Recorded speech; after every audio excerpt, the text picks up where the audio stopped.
کہ اے کافرو، جن بتوں کو تم پوجتے ہو ان کو میں نہیں پوجتا، اور جس اللہ کی میں عبادت کرتا ہوں اس کی تم عبادت نہیں کرتے، اور میں پھر کہتا ہوں کہ جن کی تم پرستش کرتے ہو ان کی میں پرستش کرنے والا نہیں ہوں، اور نہ تم اس کی بندگی کرنے والے معلوم ہوتے ہو جس کی میں بندگی کرتا ہوں، تم اپنے دین پر میں اپنے دین۔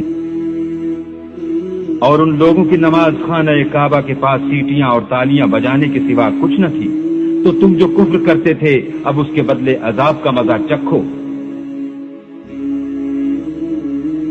لوگوں، ایک مثال بیان کی جاتی ہے، اسے غور سے سنو کہ جن لوگوں کو تم اللہ کے سوا پکارتے ہو وہ ایک مکھی بھی نہیں بنا سکتے اگرچہ اس کے لیے سب اکٹھے ہو جائیں، اور اگر مکھی ان سے کوئی چیز چھین لے جائے تو اسے اس سے چھڑا نہیں سکتے۔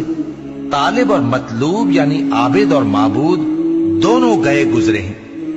ان لوگوں نے اللہ کی قدر جیسی کرنی چاہیے تھی نہیں کی۔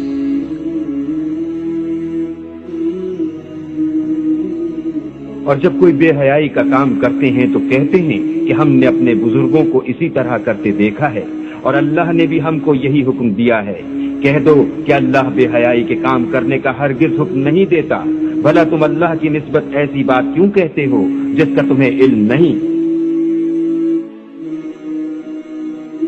اور جن کو تم اللہ کے سوا پکارتے ہو وہ نہ تمہاری ہی مدد کی طاقت رکھتے ہیں اور نہ خود اپنی ہی مدد کر سکتے ہیں، اور اگر تم ان کو سیدھے رستے کی طرف بلاؤ تو سن نہ سکیں، اور تم انہیں دیکھتے ہو کہ بظاہر آنکھیں کھولے تمہاری طرف دیکھ رہے ہیں مگر فی الواقع کچھ نہیں دیکھتے۔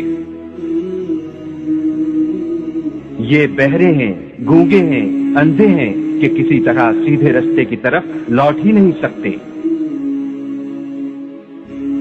اور جن لوگوں کو یہ اللہ کے سوا پکارتے ہیں وہ کوئی چیز بھی تو نہیں بنا سکتے بلکہ خود ان کو اور بناتے ہیں۔ وہ لاشیں ہیں بے جان، ان کو یہ بھی تو معلوم نہیں کہ اٹھائے کب جائیں۔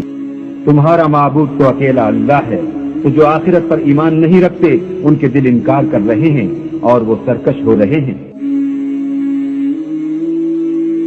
کہو کہ بھلا تم نے ان چیزوں کو دیکھا ہے جن کو تم خدا کے سوا پکارتے ہو، اور ذرا مجھے بھی تو دکھاؤ کہ انہوں نے زمین میں کون سی چیز پیدا کی ہے یا آسمانوں میں ان کی شرکت ہے۔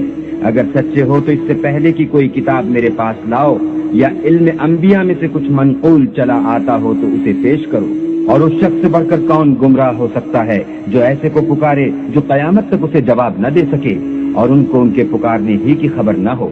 اور جب لوگ جمع کیے جائیں گے تو وہ ان کے دشمن ہوں گے اور ان کی پرستش سے انکار کریں گے۔